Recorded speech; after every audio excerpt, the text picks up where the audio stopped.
আচ্ছা, আমাদের আজকের আলোচনার বিষয় হচ্ছে যুক্তবর্ণ। আমি একটা নোটশিট রেডি করছিলাম আপনাদের জন্য। এটা আমার গ্রুপে দেওয়া হয়েছে। আপনারা কারা পাইছেন আমি সঠিক জানি না। না পাইলে আমাকে পার্সোনালি নক দিবেন। আমি আপনাদেরকে এটা নোটশিটটা দিয়ে দিব। আমরা স্বরবর্ণ এবং ব্যঞ্জনবর্ণ এই কিভাবে টাইপিং করতে হয় সেটা আমরা দেখছি গত ক্লাসে। কোন কি প্রেস করলে কোন অক্ষর উঠবে সেটা আমরা দেখছি।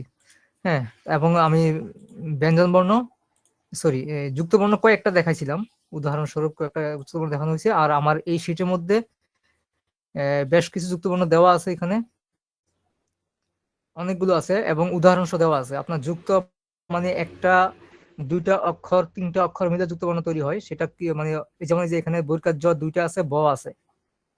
হ্যাঁ, এখানে উদাহরণস্বরূপ দেওয়া হয়েছে উজ্জ্বল। আমরা উজ্জ্বল লিখতে হলে আমাদের তিনটা অক্ষরের যুক্ত হবে, জ জয় ব। তো এটা লেখার জন্য আমার কোন কোন কি প্রেস করতে হবে সেটা আমার এখানে দেওয়া আছে। তো এইভাবে করে আমার একটা নোটশিট আমি তৈরি করছি। এখানে বিভিন্ন মানে বেশ কিছু যুক্তবর্ণ দেওয়া আছে এবং সেটার পাশে সেই যুক্তবর্ণের মানে অনুকূলে কোন ধরনের শব্দ তৈরি হয় উদাহরণস্বরূপ সেগুলো দেওয়া আছে। এবং আমি এখানে রেড মার্ক করে রাখছি। যেমন এখানে দুইটা ক মিলিয়ে কয় কয় যুক্ত হয়েছে, সেখানে চক্কর যে শব্দটা, এখানে দুইটা ক আমার যুক্তবর্ণটাকে রেড মার্ক করা আছে। এভাবে করে আমি মার্কিং করে রাখছি বোঝার সুবিধার্থে। তো আপনারা এগুলা প্র্যাকটিস করবেন। আমার কোর্স শেষ হওয়ার পরেও কিন্তু এটা আপনার কাছে লাগবে। আপনারা এগুলা যখন যেটা আটকে যাবেন সেটা আপনারা প্র্যাকটিস করবেন। আর যুক্তবর্ণের শর্ত হচ্ছে একটাই, আপনি যখন জানবেন যে কোন কিতে কোন অক্ষর আছে বাংলা, সেটা যখন জানবেন আপনি যুক্তবর্ণ সহজেই লিখতে পারবেন। যেমন আমার যুক্তবর্ণ লিখতে হলে আমাদের প্রথম শর্ত হচ্ছে হসন্ত। আমাদের একটা অক্ষরের পর হসন্ত দিলে আরেকটা অক্ষর লিখলে সেটা যুক্ত হয়ে যাবে। হসন্ত আমাদের থাকে জি বাটনের মধ্যে, এটা আমরা সবাই জানি আশা করি। গত দুইটা ক্লাসে আমাদের হসন্ত নিয়ে কথা বলা হয়েছে। যেমন আপনি হৃদয় লিখবেন, এখানে হয়ের সাথে রিকার বা রিফলা যেটাই বলি এখানে যুক্ত হয়েছে। তো আমাদের হ আছে কোথায়, আই এর মধ্যে, এবং যে রিকার সেটা আছে আমাদের এ বাটনের মধ্যে। তাহলে আই দেওয়ার পরে যদি আমরা এই হসন্ত দিয়ে যদি আমরা এই যে এ দেই, আচ্ছা এখানে এখানে হসন্ত প্রয়োজন হবে না, সরাসরি এই মানে আই দেওয়ার পরে এ দিলেই আমাদের এই র হয় রিকার চলে আসছে। এটা হচ্ছে আমাদের যুক্তবর্ণ, আর এটা হচ্ছে আমাদের যুক্তবর্ণের দিয়ে তৈরি করা শব্দ। আর এটা হচ্ছে আমাদের কি, এটা হচ্ছে যুক্তবর্ণের গঠন। এই গঠনগুলো যদি আমরা বুঝি তাহলে আমাদের টাইপিংটা কিন্তু সহজ হয়ে যাবে। তবে প্রথম শর্ত হচ্ছে আপনাকে অবশ্যই এই এই লেআউটটা মনে থাকতে হবে, কোন অক্ষর কোন বাটনের মধ্যে আছে, এটা আপনাকে আয়ত্তে আনতে হবে। তবে আপনি যুক্তবর্ণ সহজে লিখতে পারবেন।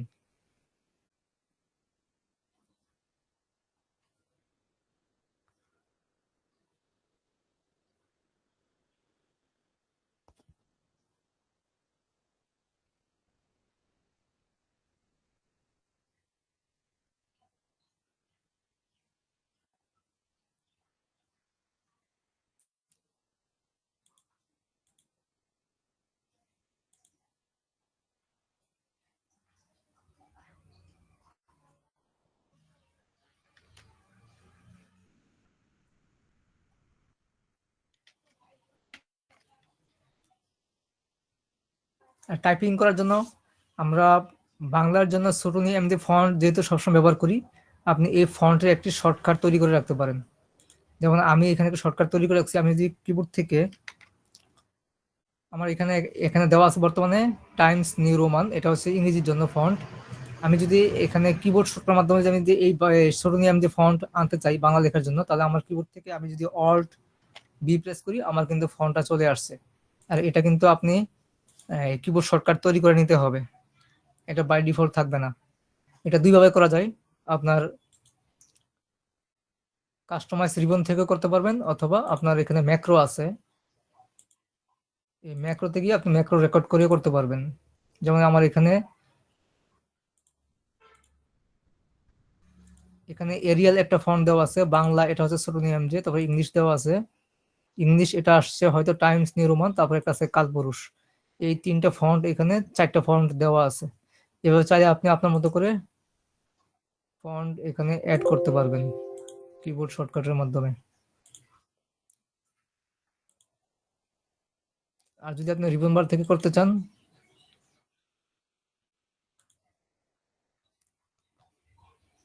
এর কাস্টমাইজে আসার পরে আপনি যেটা করবেন, এই যে এখানে আছে কিবোর্ড শর্টকাট, এখানে কিবোর্ড শর্টকাট আপনি কাস্টমাইজে এই যে press a new shortcut key, এখান থেকে আপনি শর্টকাট কি দিয়ে কাজটা করতে হবে।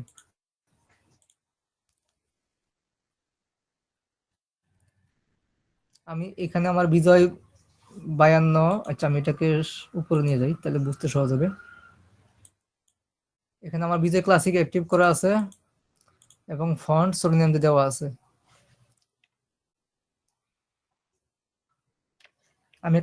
আমি একটা শব্দ লিখবো, ধরেন সন্ত্রাস, দন্ত স লিখলাম, দন্ত স কোথায় আছে, এন, এন প্রেস করলেই আমার দন্ত স চলে আসছে।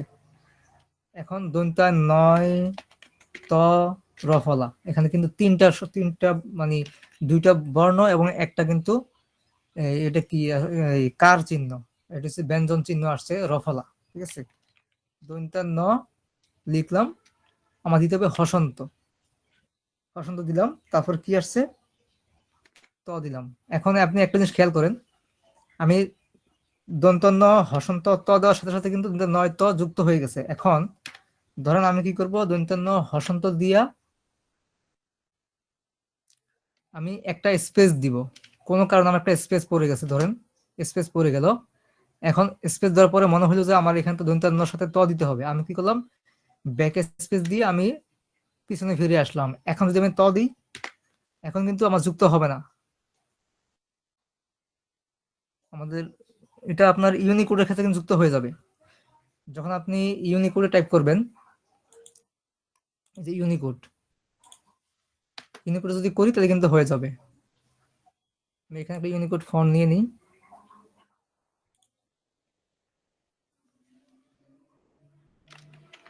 দন্ত স লিখলাম। এখন আমি দিব যে দন্ত ন হসন্ত, আমি স্পেস দিলাম, ধরুন যে এটা আমার ভুলে স্পেস পড়ে গেছে, ব্যাকে আসলাম, ব্যাক স্পেস দিয়ে এবার ত দিব। এখন ত দেওয়াতে কিন্তু আমার দন্ত নয় তো সংযুক্ত হয়ে গেছে। এটা ইউনিকোডের বেলায় হয়েছে, কিন্তু এটা হচ্ছে আমার বিজয় ক্লাসিক, এখানে কিন্তু হয়নি। এখানে না হইলে আমাকে কি করতে হবে, আমি যেহেতু স্পেস পড়ে গেছে ভুলবশত, হসন্ত দেওয়ার পরে স্পেস পড়ে গেছে, তখন কি করব, আমি হসন্তটা সহ আমি কেটে দিব ব্যাক স্পেস দিয়ে। হসন্তটা কাটতে হবে, কেটে পুনরায় হসন্ত দিয়ে, সরি, আমার এখানে এটাকে এখন বিজয় ক্লাসিক করতে হবে, কন্ট্রোল অল্টার বি, এবং এখানে আমার ফন্ট নিতে হবে সোটোনিয়াম যে, হসন্ত দিব, তারপরে ত দিব। সরি, এটা এখন হয়নি, এটা আমার এখানে দুইবার আমার এখানে এই ইস্যু করে ফেলছি। আমি পুনরায় দন্তান্ন লিখি, দন্তান্ন হসন্ত, আমার স্পেস পড়ে গেল, ধরলাম তো আমার স্পেস পড়ে গেছে। এবার আমি ব্যাক স্পেস একটা দিব, আরো একটা দিব, হসন্তটা মুছে দিব, মুছে দিয়ে আবার হসন্ত ত, না তাও হচ্ছে না। আচ্ছা, তাহলে না হলে আমাকে পুনরায় দন্তান্নটা পুরো লিখতে হবে, দন্তান্ন হসন্ত ত পুরোটা লিখতে হচ্ছে।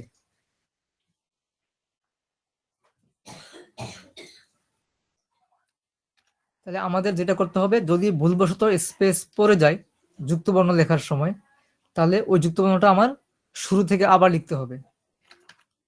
আমি আবার একটু প্র্যাকটিস করি। আমি লিখবো সন্ত্রাস, দন্ত স লিখলাম, দন্ত ন হসন্ত ত রফলা আকার, আবার দন্ত স দিলাম। এটা এখন ঠিকঠাক মতো হয়েছে।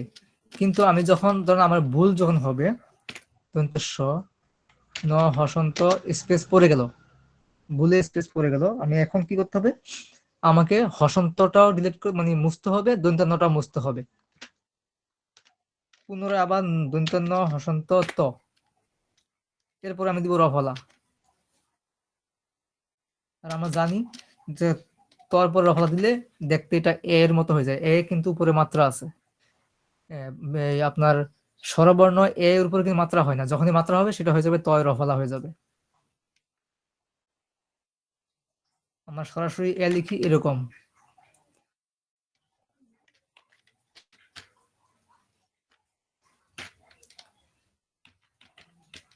আর যদি এটা হয় তাহলে এটা হচ্ছে তয় রফলা। আমরা অনেক সময় অনেকে আমরা ফোনে টাইপিং করি, আমরা রফলা লিখতে হলে আমরা এটা লিখে ফেলি, আবার এই লেখার সময় আমরা এটা লিখে ফেলি। এটা যদিও আমাদের ভুল, কিন্তু আমরা বুঝতে পারি না।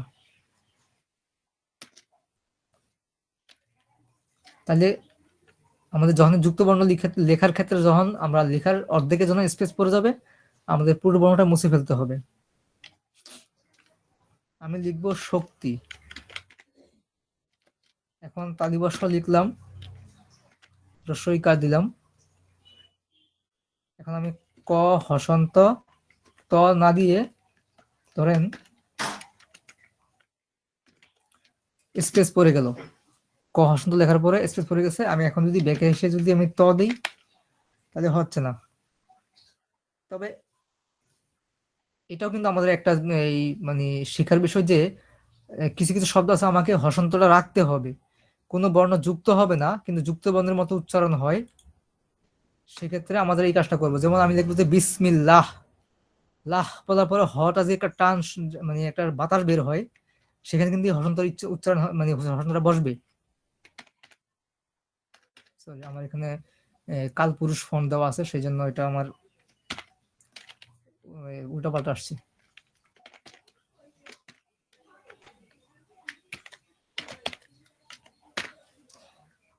এই হটার পরে কিন্তু একটা হসন্ত হবে এরকম।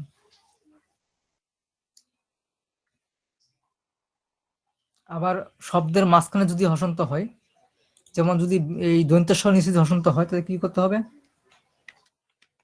এরকম একটা হসন্ত থাকবে। কিছু কিছু শব্দ আছে এরকম যে, যেমন এইটা, যদিও এখানে কয়ের সাথে ত সংযুক্ত হয়নি, কিন্তু এখানে হসন্ত আছে, তার মানে এটাও কিন্তু এটার মধ্যেই উচ্চারণ হবে। এমন কিছু কিছু শব্দ আমরা পাই যেটার নিচে মানে যুক্ত বর্ণের মতোই উচ্চারণ হয়, তবে বর্ণটা লেখার সময় যুক্ত হবে না, জাস্ট একটা হসন্ত থাকবে।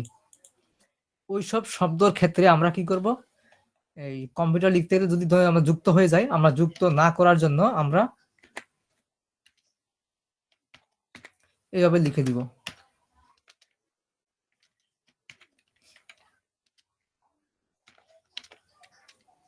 একটা স্পেস দিব, আবার ব্যাকে এসে ত বসায় দিব।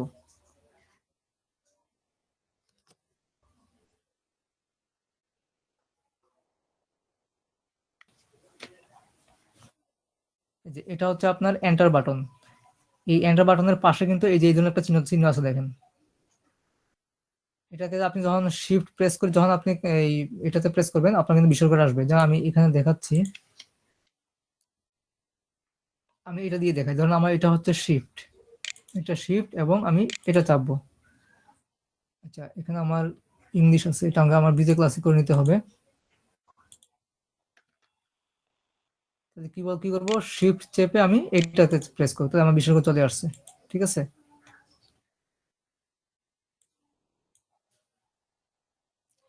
আমি এখানে অন স্ক্রিন কিবোর্ড দেখাচ্ছি, আপনি আপনার কিবোর্ড থেকে এটা প্র্যাকটিস করবেন। শিফট আপনি যেহেতু এইটাতে প্রেস করবেন ডান হাতের ফিঙ্গার দিয়ে, তাহলে আপনি বাম হাতে শিফট ইউজ করবেন।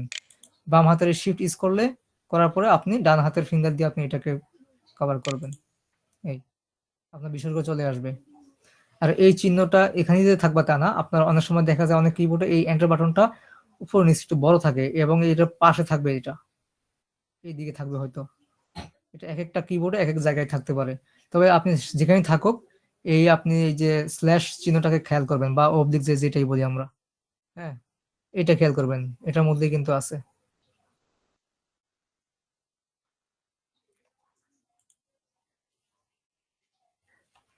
আপনার খণ্ড তো এটার মধ্যেই আছে।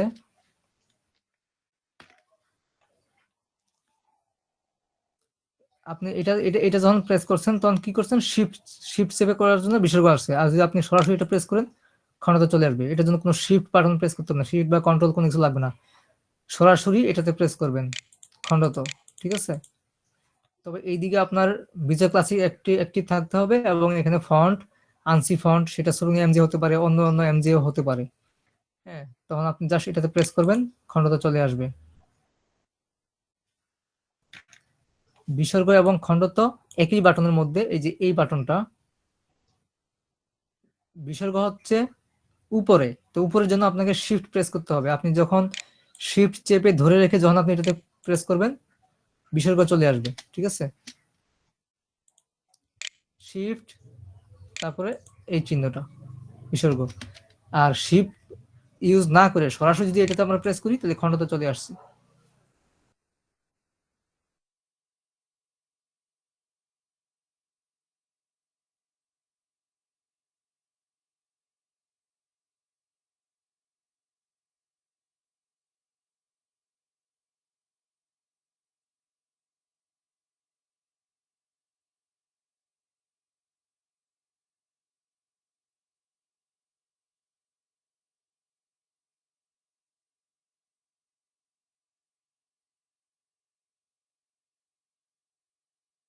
যুক্ত বলতে কয় তো, যেহেতু এখানে হসন্ত আছে কিন্তু এটার মতো হয়নি, এটা এখানে ভেঙে ভেঙে লেখা হয়েছে। ঠিক আছে, তো এরকম কিভাবে ভেঙে লিখবো,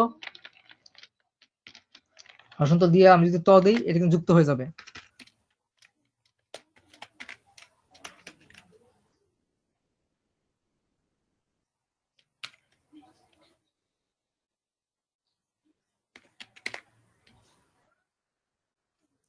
আর যদি আমি হসন্ত দেওয়ার পর যদি একটা একটা স্পেস দিই, একটা স্পেস যাবে, আবার যদি ব্যাকে আসি, এবার আমি ত দিব, এখন আর যুক্ত হবে না। আমাদের অনেক ক্ষেত্রে এই ধরনের শব্দ লেখার প্রয়োজন পড়ে যে হসন্ত থাকবে বাট যুক্ত হবে না। তবে এটা কিন্তু আবার আপনি ইউনিকোড দিয়ে করতে পারবেন না। আমরা একটু ইউনিকোড দিয়ে ট্রাই করব। একটা ফন্ট নিব, ইউনিকোড ফন্ট, আমি কালপুরুষ নিলাম, বা এখানে ছোট নিয়ে ওএম যে আছে আমি এটি নিলাম। আমি ক লিখলাম, ক হসন্ত, একটা স্পেস দিব, দিয়ে আবার ব্যাকে এসে আমি যদি ত লিখি, যুক্ত হয়ে যাবে। এটার মতো কিন্তু হবে না। যখন আমার এই ধরনের শব্দ লেখার প্রয়োজন হবে, তখন কিন্তু আমার ইউনিকোডে ইউজ করতে পারবো না, আমাকে অবশ্যই তখন বিজে ক্লাসিক এবং ছোট নিয়ম দিয়ে ফন্ট ইউজ করতে হবে।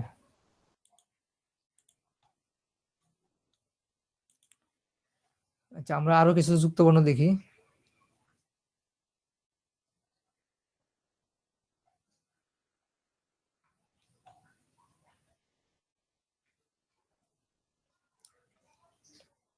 তালিবা সম,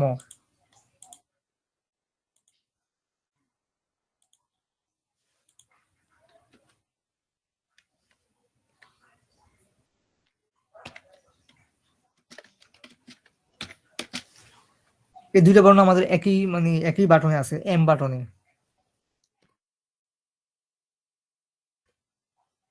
তাহলে আমার তালিবাস লিখতে হবে যে শিফট চেপে, শিফট এম চেপে তালিবাস হসন্ত, তারপরে ম, মটা আবার সেই এম এর মধ্যে।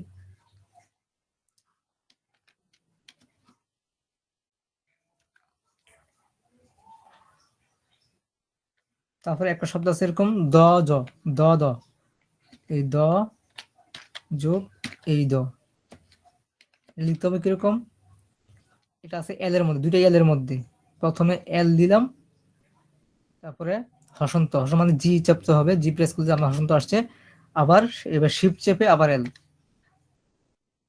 এটা একটা শব্দ হয়েছে যেমন উদ্ধার,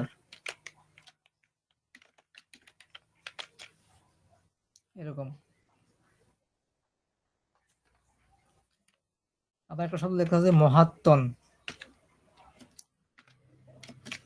আমি এখানে ভেঙে ভেঙে দেখাচ্ছি।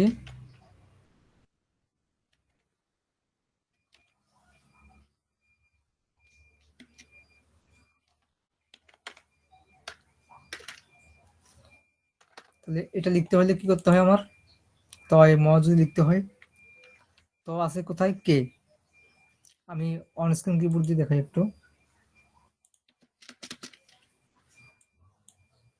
এখানে আমার ইংলিশ থাকবে, সমস্যা নেই।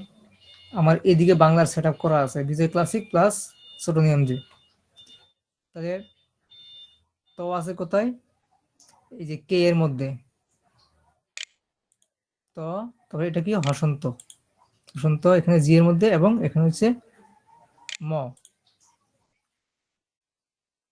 কয়ম।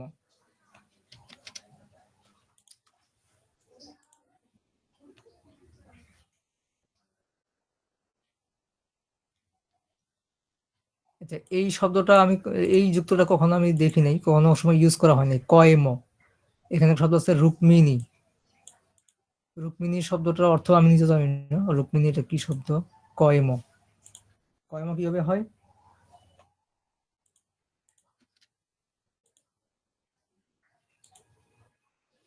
ক আছে কোথায়? জের মধ্যে, ঠিক আছে, যে ক, এখানে হসন্ত, তারপরে ম, কয়ম।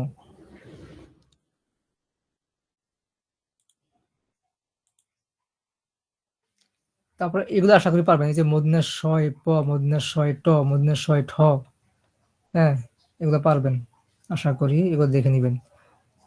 বাগ্মি, গয়ম, গয়মটা কেমন হবে? আমার গ আছে কোথায়? ও এর মধ্যে, গয়ম। এখানে আছে গ, গরুর গয়টা, হসন্ত ম, গয়ম, ঠিক আছে।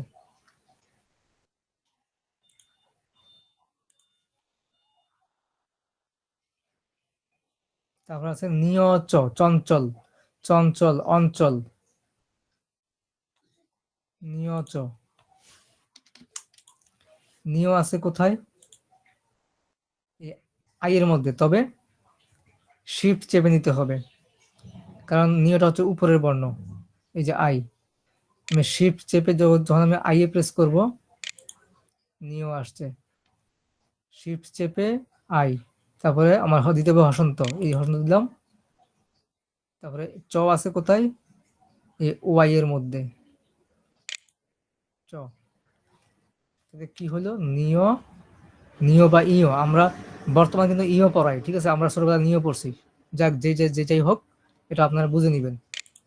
হ্যাঁ, সরি, এখানে আমি সরাসরি হতে হ চলে আসছে, এটা আমার শিফট চেপে নিতে হবে, শিফট চেপে আই, তাহলে নিয় আসছে, হসন্ত চ, চ কোথায়?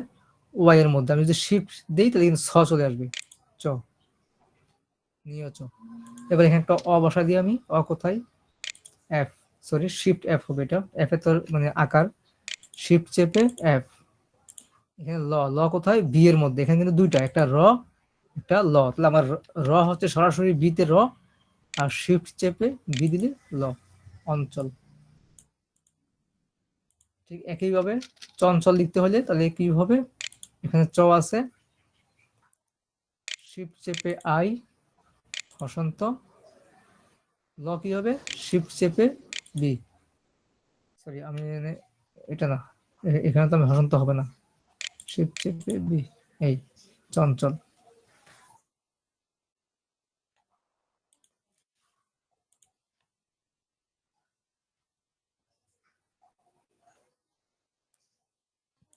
আর এটা তো দেখানো হয়েছে, ক্ষীয় কিভাবে লিখতে হয়, ক্ষীয়, ক্ষমা, ব্রহ্মা। আচ্ছা, লক্ষ্মী আর লক্ষ্মী, আমরা এই উচ্চারণটা একটু দেখি, লক্ষ্মী আমরা কিন্তু উচ্চারণ করি লক্ষ্মী, লিখি কিন্তু লক্ষ্মী, ঠিক আছে। আর যে মানে হিন্দির ভাষায় উচ্চারণ করছে লক্ষ্মী, পুরো ভাঙা ভাঙা যে শব্দটা, ক মদিনের স দিয়ে, ক হসন্ত মদিনের স, ক হসন্ত মদিনের স, এটা কিন্তু হয় যে ক্ষীয়, এই ক্ষীয়ের সাথে আবার ম যুক্ত করা হয়েছে, আবারও হসন্ত ম, এই হবে ক হসন্ত মদিনের স হসন্ত ম, তাহলে কি হয়? ক কোথায়? জের মধ্যে ক, বসন্ত, আমার এখানে হচ্ছে মদিনা শো হচ্ছে এই জায়গাতে, তবে আমাকে এটা শিফট চেপে নিতে হবে, শিফট চেপে এন, আবারও জি দিব আমরা, যেহেতু আবার হসন্ত আছে, হসন্ত, এখানে আছে ম, এই, এবার এখানে আমরা ল দিয়ে দিই একটা, শিফট বি, ল, তারপরে এখানে কি আছে? জীবিকা না, শিফট চেপে ডি,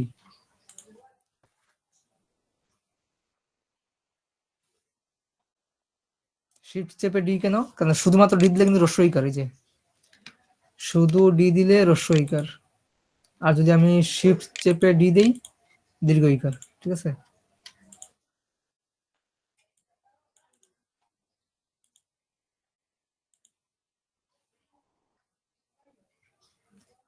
এখানে লেখা হচ্ছে যে দেখেন বানানটা আমরা উচ্চারণ করি কিন্তু লক্ষ্মী, উচ্চারণ করি লক্ষ্মী, কিন্তু লেখা হয়েছে কি লক্ষ্মী। আমি এখানে ভেঙে ভেঙে দেখাই।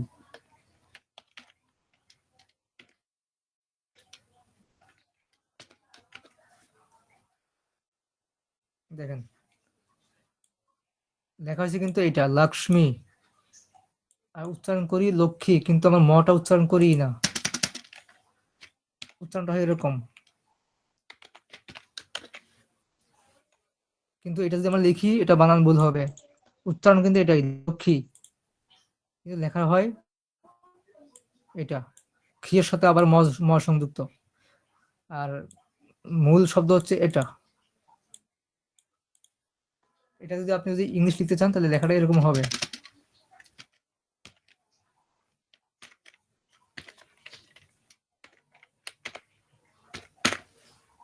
এরকম লক্ষ্মী।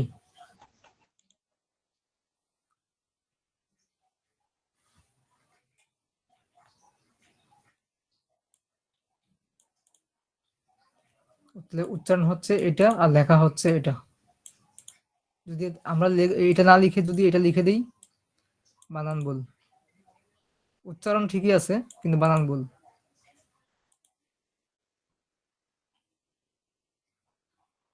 তারপরে গুঞ্জন লেখা আছে নিয়োজ, নিয়োজ, এটা দেখতে অনেকটা পেঁচানো কিন্তু অনেক লিখতে সহজ। এগুলো ডিলিট করে দিচ্ছি।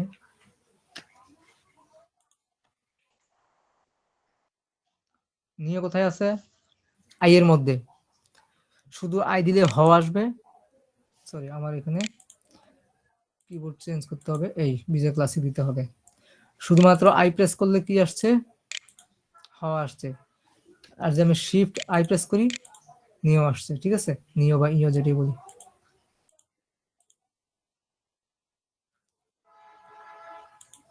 শব্দটা কি ছিল, গুঞ্জন।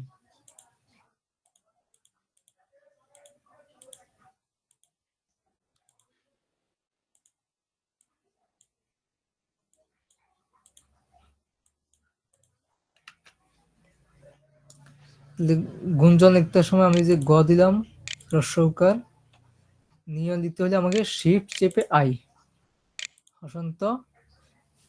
এখন দিতে হবে যে বর্গীয় জ, বর্গীয় জ কোথায় আছে, ইউ এর মধ্যে।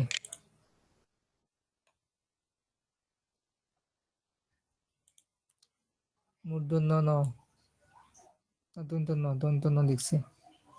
ওকে দন্ত ন, দন্ত ন হলে বি, যদি মূর্ধন্য হয় তাহলে শিফট চেপে বি,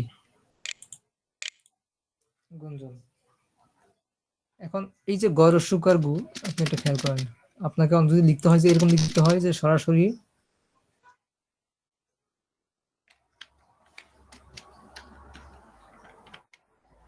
দেখেন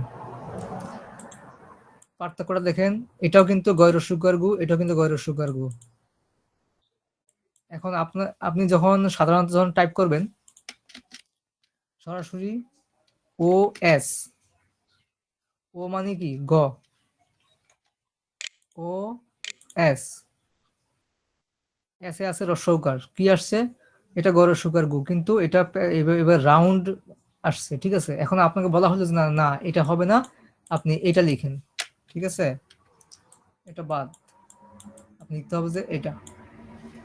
কিভাবে লিখবেন, এটাও কিন্তু দেখেন, এটাও কিন্তু সরুনি এমজে ফন্ট। ঠিক আছে, এবং এখানে বিজে ক্লাসিক অ্যাক্টিভ করা আছে, এখানে ফন্ট সাইজ আছে 56। হ্যাঁ এটাও কিন্তু সেম, এটাও সেম। আপনি পুরো সিলেক্ট করেন, ফন্টে কোনো চেঞ্জ নাই, যদি ভিন্ন ভিন্ন ফন্ট হতো কিন্তু চেঞ্জ হতো, এখানে কোনো চেঞ্জ নাই, সরুনি এমজে দুটো তার সাইজ সেম, এখানে বিজে ক্লাসিক, কিন্তু আপনার লেআউটটা দেখেন, হ্যাঁ দুইটা কিন্তু দুই রকম। ঠিক আছে, আমি এটা ডিলিট করে দিই, এটা লাগবে না। তাহলে এটা যদি যদি এটা চাই যে আপনি যার ডকুমেন্ট টাইপ করবেন সে যদি এটা যদি রিকমেন্ড করে আপনি কিভাবে লিখবেন, তাহলে এখানে আপনাকে ট্রিক্স করতে হবে। আপনি ও দিলেন, হসন্ত দিয়ে স্পেস, এই স্পেসটা কখনো ভুলে পড়ে কখনো আমাদের ইচ্ছে করে দিতে হয়। ঠিক আছে, স্পেস দিলাম, দিয়ে আমি আবার ব্যাক স্পেসে আসলাম, এবার আমি রস্যকার দিব, এস দিব। ঠিক আছে, সরি, আমার এখানে হসন্ত হবে না, ও দিলাম, স্পেস দিয়ে ব্যাক স্পেসে আসলাম, তারপরে এস দিলাম। দেখেন অনেক তফাৎ কিন্তু। আর এটাকে বলা হয় ট্রিক্স। আপনার এটা আপনি হয়তো বলবেন যে না আমার এখানে সফটওয়্যার তো এটা বলতেছে না, সফটওয়্যার আমি ও দিলাম এস দিলাম সাথে সাথে আমার এটা হয়ে যাচ্ছে, আমার এটা তো হচ্ছে না। আপনি হয়তো এটা বলতে পারেন, কিন্তু আপনাকে চাচ্ছে না এটা দিলে হবে না, আপনার ডকুমেন্টের মধ্যে আমার এটাই লাগবে। তখনই আপনি এই ট্রিক্সটা করতে হবে। আমি ও দিলাম স্পেস আবার ব্যাক স্পেস তারপরে সৌকার। এখন এই জিনিসটা আমরা ইউনিকোডে দেখব, ইউনিকোডে হয় কিনা। আমি এখান থেকে ইউনিকোড সিলেক্ট করে নিচ্ছি। ইউনিকোড একটা ফন্ট দিয়ে নিব, এখানে আমি ওএম দিয়ে দিলাম, ও দিলাম স্পেস ব্যাক স্পেস রস্যউকার মানে এস। হয় নাই, এটা আমার মিলে গেছে, মানে ওই এটার মতো হয়ে গেছে। তাহলে এই কাজটাও আমরা ইউনিকোডে করতে পারবো না।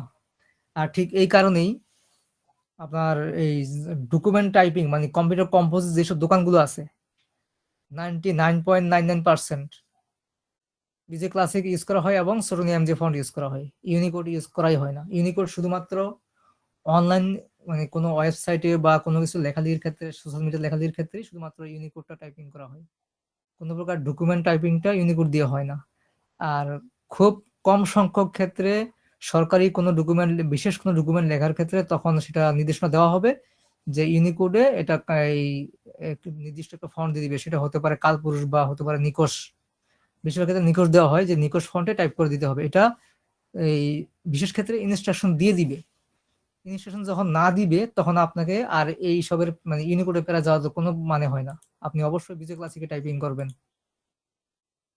আর বিজে ক্লাসে টাইপিং করতে হলে আপনার খুব একটা প্যারা খাইতে হবে না। আর ইউনিকোডে টাইপিং এর আরো অনেক প্যারা আছে, আমি সেগুলা দেখাবো ইনশাল্লাহ আগামী ক্লাসে। ইউনিকোডের আরো প্যারা আছে। এই কারণে অনলাইন ব্যতীত অফলাইন ক্লাস মানে অফলাইন টাইপিং হলেই আপনি সবসময় বিজে ক্লাসিক ইউজ করবেন। ইউনিকোড সবসময় শুধুমাত্র চ্যাটিং এর জন্য বা ফেসবুকে লেখালেখি করেন, আপনি মেসেঞ্জারে চ্যাটিং করেন, তখন ইউনিকোড। আর ডকুমেন্ট টাইপিং অবশ্যই আপনি বিজয় ক্লাসিক। যদি খুব বেশি মানে প্রয়োজন না হয় ইউনিকোডে যাওয়ার কোনো দরকার নেই। কারণ ইউনিকোডটা এমনভাবে তৈরি করা হয়েছে আমরা নিজের মতো করে চাইলে কিছু করতে পারবো না। যেমন আমি এইটাকে, এটাও আমার যেই সেম ফন্ট সেম সাইজ, এটাও কিন্তু সেম ফন্ট সেম সাইজ, কিন্তু দুটার লেআউট কিন্তু ভিন্ন। এরকম আপনার সামনে আরো অনেক ধরনের শব্দ আসবে। আপনি যখন কাজ করবেন আপনার মানে real time project, real life project করবেন, আপনার সামনে অনেক ধরনের কাজ আসবে যেখানে আপনার এই মেশিন এটা করে দিবে, কিন্তু আপনাকে মেশিনের বাইরে গিয়ে আপনাকে এই ধরনের ট্রিক্স করতে হবে। তখন এই ব্যাক প্রথমে একটা স্পেস তারপর ব্যাক স্পেস।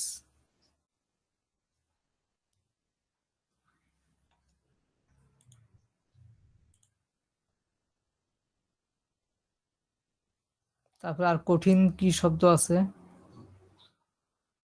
উদ্ভাবক, এটা সহজ হবে, এটা দয় ভ, এটা খুব কঠিন কিছু না। দ আছে কোথায়? এল। সরি, আমার এখানে ফন্ট ফন্ট ঠিক নাই আমার ফন্ট। এই যে font mix up, font mix up নিয়ে আমি সামনে আলোচনা করব, আমার এখানে আলোচনা আছে এগুলোর।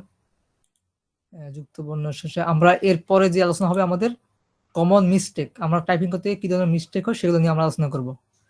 আমার বিভিন্ন ধরনের মিস্টেক আছে, হ্যাঁ, টাইপিং করতে গিয়ে। যেমন আমার এখানে বারবার যে মিস্টেকটা হচ্ছে এখানে টাইপিং করতে গিয়ে, ফন্ট নিয়ে ঝামেলা হচ্ছে, ফন্ট মিক্স আপ। কি লিখবো, কি লিখতে চাইছিলাম? উদ্ভাবক,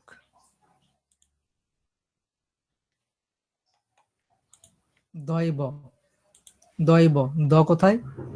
এল, এর মধ্যে দ, হসন্ত দিলাম। ভ, ভ কোথায়? এইচ এর মধ্যে, আমার এইচ এর মধ্যে শুধু আছে বাতের ব, কিন্তু আমি চাচ্ছি যে ইয়া এইচ এর মধ্যে ব দুইটা, বইয়ের ব বাতের ব দুইটাই আছে, ঠিক আছে। আবার আমার এই যে অনেকে দেখবেন যে এই ধরনের সমস্যা পড়বেন। আমি এখানে একটু আগে কিন্তু সোনিয়াম যে ফন্ট দিছি, এখানে এখন চলে আসছে কি ক্যামব্রিয়া। কেন চলে আসছে? কারণ আমার এখানে একটু আগে আমি এই যে এখানে সোনিয়াম যে ওএম যে ফন্ট এখানে সিলেক্ট করছিলাম। এখন বিজে ক্লাসিক নেওয়ার কারণে আমার এখানে ফন্ট মিক্স আপ, এটা হচ্ছে ফন্ট মিক্স আপ সমস্যা। হ্যাঁ, আমাকে এখানে এইভাবে করে আমার যখন এরকম হবে আমি কন্ট্রোল এ দিয়ে পুরো ডকুমেন্ট সিলেক্ট করে নিব, করে নিয়ে আমি এখানে ছোট নিয়ে আমি যে আমার ফন্ট দিয়ে দিব, তখন আর আমার এই ফন্ট মিক্স আপ সমস্যাটা হবে না। একটা সমাধান আমি দিয়ে দিলাম। হ্যাঁ, এবার টাইপ করি হসন্ত, শিফট চেপে এইচ, দয়ব। এবার এখানে কি আছে, রস্বউ। রস্বউ কি হবে, আমরা রস্বউ কি হবে লিখি, স্বরবর্ণ লেখার সময় স্বরয় ব্যতীত ও ব্যতীত বাকি বর্ণ লেখার সময় আগে হসন্ত, তারপরে কারের চিহ্ন, কার চিহ্ন দিয়ে দিব। এই রস্বকার দিলে এখানে রস্ব চলে আসছে। আমরা জানি যে এখানে রস্বকার আছে, হসন্ত, হসন্ত প্লাস রস্বকার, রস্বউ চলে আসছে। ঠিক আছে,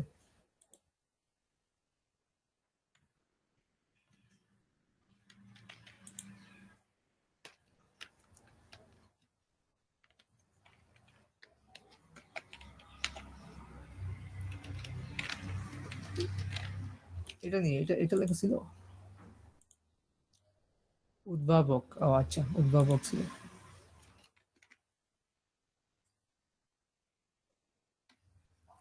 এখন আমাদের এই যে দয় বটা এভাবে আসছে।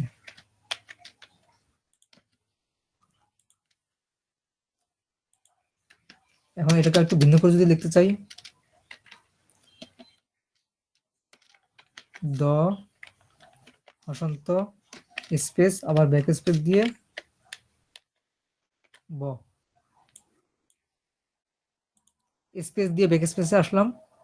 এবার কিন্তু মানে উচ্চারণটা ঠিকই হবে, এটার উচ্চারণই হবে কিন্তু সংযুক্ত ছাড়া, কিন্তু হসন্ত থাকবে। এটার উচ্চারণ যা হবে এটার উচ্চারণ তাই হবে, সেম। অনেক সময় আপনার এরকম লেখার প্রয়োজন হইতে পারে যে এটার মধ্যেই উচ্চারণ হবে কিন্তু লিখতে হবে এটা। বিশেষ করে আমরা বর্তমানে ওই যে ছোটদের বইগুলোতে, বাংলা বইয়ে অনেক ধরনের আমরা শব্দের যেই মানে গঠনগুলো আমরা এইভাবে দেখতে পাই, হসন্ত দিয়ে দেয় কিন্তু যুক্ত হয় না। বর্তমানে এইভাবে কিন্তু শিখাচ্ছে, আমি অনেকগুলো দেখলাম, অনেকগুলো বই ওদের খাতায় দেখলাম এইভাবে শিখাচ্ছে কিন্তু। তো এরকম প্রয়োজন হতে পারে, প্রয়োজন হলে আপনি যখন এইভাবে হয়ে যাচ্ছে আপনার কম্পিউটার কিন্তু এরকম হয়ে যাবে, লিখতে হবে এইভাবে এরকম, তখন এই ট্রিক্স কি, স্পেস এবং ব্যাক স্পেস দিয়ে পরের শব্দ, পরের অক্ষর। আর এই সব হবে একমাত্র শুধুমাত্র এই বিজয় ক্লাসিকেই, অন্য কিছুতে কিন্তু এইটা হবে না, এই ট্রিক্সটা হবে না, এই ট্রিক্সটা হবে না। ঠিক আছে,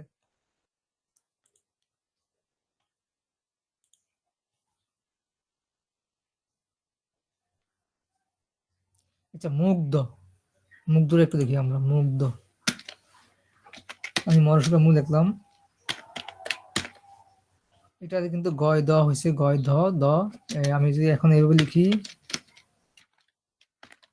দেখেন এখানে যদি মরশুকার দিই এটাও কিন্তু মুগ্ধ, এটাও কিন্তু সেম, এটা যে উচ্চারণ এটাও কিন্তু সেম উচ্চারণ, এটাও কিন্তু ভুল বলা যাবে না, এটাও কিন্তু বানান সঠিক, এটাও বানান সঠিক। আমার কোনো কোনো ক্ষেত্রে আমার এরকম লেখার প্রয়োজন হতে পারে।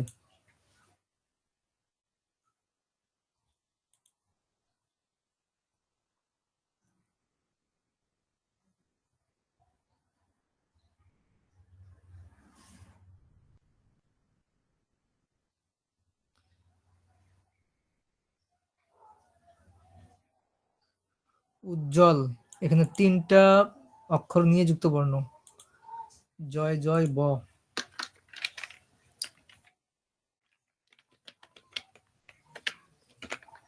এই যে তিনটা অক্ষর নিয়ে একটা যুক্ত বর্ণ।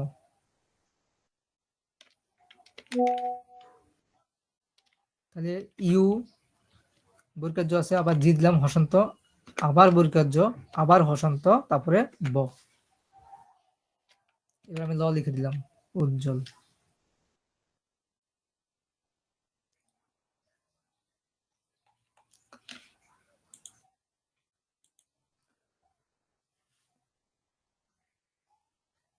আবার এখানে কিন্তু যুক্ত বর্ণ দুইটা আছে, অসত্য, তয়থ আবার তালিবা শৈব, এখানে দুইটা, যদিও উদাহরণ দেওয়া হয়েছে একটার, কিন্তু এখানে দুইটা আছে, অসত্য, তালিবা শৈব। তালিবাস্য কোথায় আছে, এম, এটা শিফট এম, শিফট চেপে এম, হসন্ত দিয়ে ব, আবার কাছে যে কি ত হসন্ত থ, এটা আবার যদি আমি ত হসন্ত দিয়ে স্পেস দিই, তারপর যদি ব্যাক স্পেস থ দিই, এরকম আসবে অসত্য। এই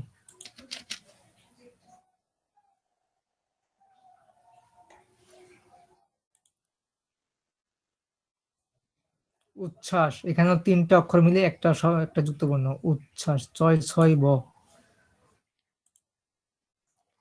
ওয়াই, তারপর কি হসন্ত হচ্ছে জি, আবার শিফট ওয়াই।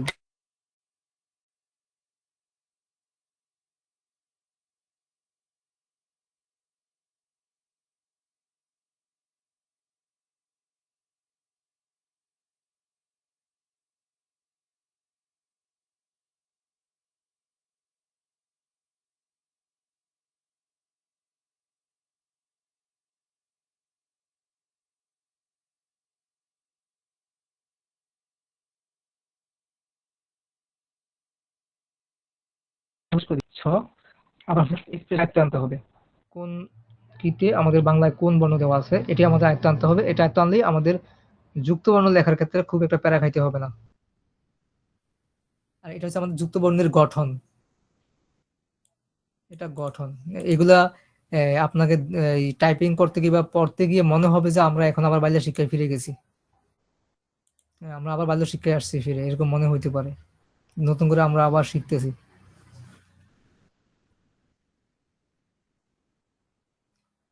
আচ্ছা, এখন আমরা কিছু কথা বলি। এখানে দেখেন বাংলা টাইপিং শেখার নিয়ম, এই নোটটা যারা পান নাই তারা আমাকে নক দিবেন পার্সোনালি, আমি এটা দিয়ে দিব।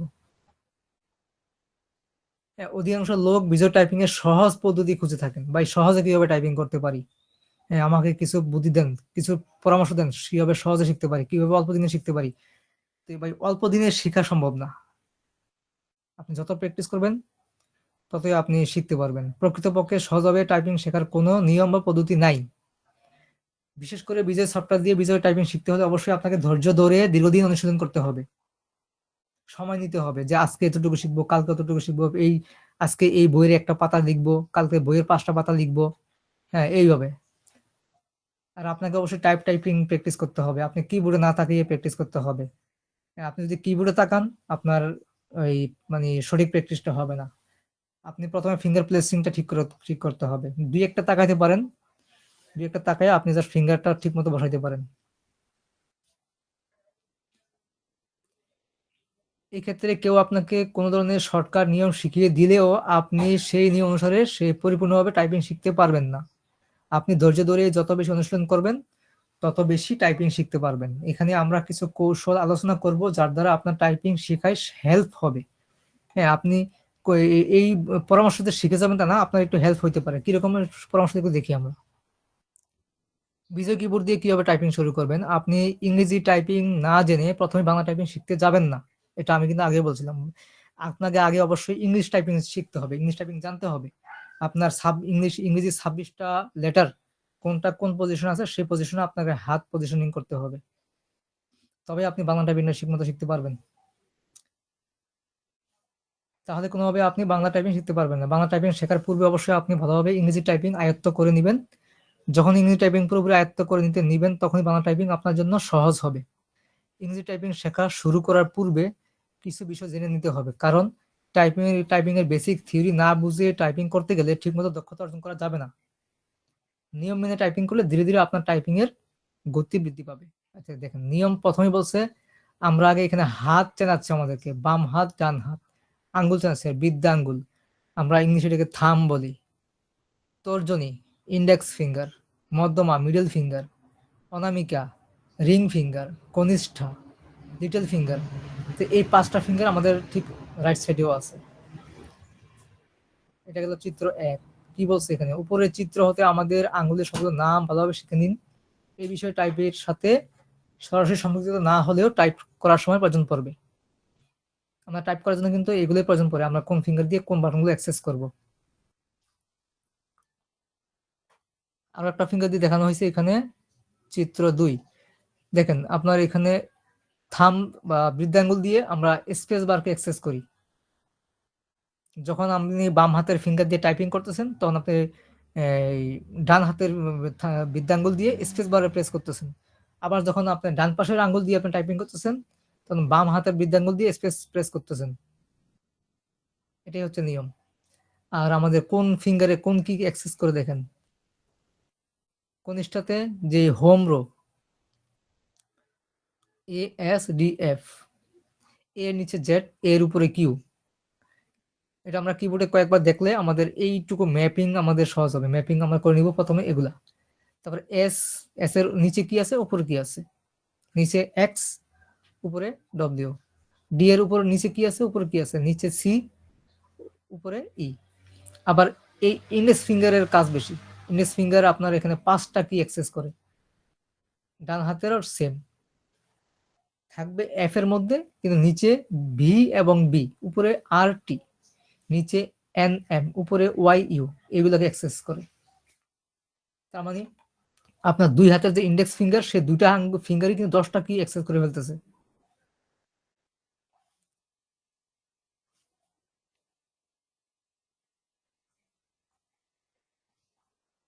আরেকটা পরিষ্কার ভাবে বোঝার জন্য আমরা নিচের এটা দেখতেছি। আমরা এই যে এখানে দেখেন, এই যে এখানে জেড, এখানে কিউ, আমাদের এখানে দেখাচ্ছে জেড এবং কিউ এর উপর নিচে। এস এর উপর নিচে এক্স ডব্লিউ, এই যে এখানে দেখাচ্ছে আমাদের এক্স ডব্লিউ। মানে এই চিত্রটাই উপরে জাস্ট এখানে এখানে একটু কালারিং করে দেখানো হয়েছে। রাইট ডান পাশেও সেম, সেমিকোলন, মাঝখানে যে আমার হোম যেটা সেমিকোলন এল কে জে। আর এখানে এই যে রেড যে অংশটা দেখানো হয়েছে, এইটুকু হচ্ছে আপনার এই যে লিটল ফিঙ্গার, এটাই অ্যাক্সেস করবে। আর ইয়েলোটা এই অ্যাক্সেস করবে, এই যে এইভাবে দেখেন। এর আবার কাজ বেশি, এই প্রোডাক্ট অ্যাক্সেস করবে, এর আবার এই প্রোডাক্ট অ্যাক্সেস করবে। আর এটাই হচ্ছে যে শুধু এই লাইন, এটাই এই লাইন, এটাই এখানে আবার এটা সব বাড়তি দেওয়া হয়েছে। তো আশা করি আপনারা ইংলিশ টাইপিং পারেন মোটামুটি। না পারলে তাও একটু আপনারা যত প্র্যাকটিস করবেন তত শিখতে পারবেন। ইংলিশ টাইপিং শেখার পরে বাংলাটা আপনার কাছে ইজি, একদম ইজি হয়ে যাবে। তো এখানে যার দেখা বলা হয়েছে যে কোথায় কোন আঙ্গুলে আপনি বসাবেন, সেটাই বলা হয়েছে।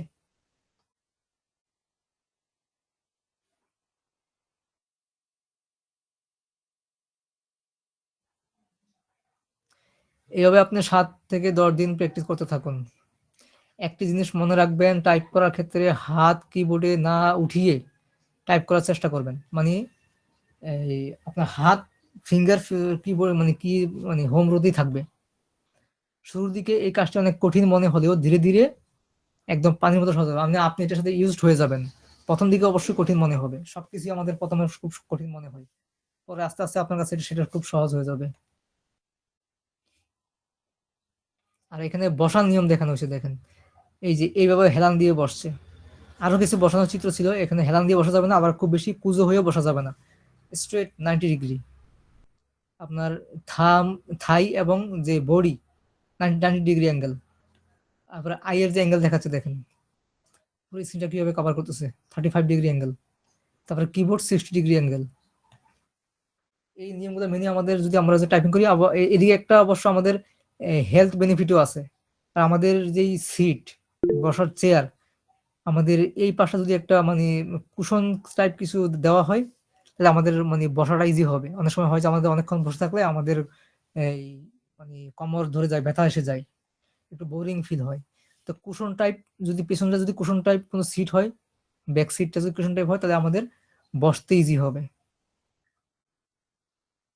খুব বেশি মানে পেছন দিকে হেলান দিয়েও বসা যাবে না, আবার খুব বেশি সামনে ঝুঁকেও বসা যাবে না, স্ট্রেট হয়ে বসতে হবে। আর প্লেসমেন্টটা দেখেন, ফিঙ্গার এই যে এটা এই টেবিল কিন্তু স্পর্শ করেনি, এই ফিঙ্গার এই যে হাতটা শুধুমাত্র কিবোর্ড স্পর্শ করে আছে, এখানে কিন্তু টেবিল স্পর্শ করে আছে। টেবিল স্পর্শ করা যাবে না, শুধুমাত্র ফিঙ্গার থাকবে এই কিবোর্ডের উপরে, হাতের কবজি টেবিলে রাখা যাবে না।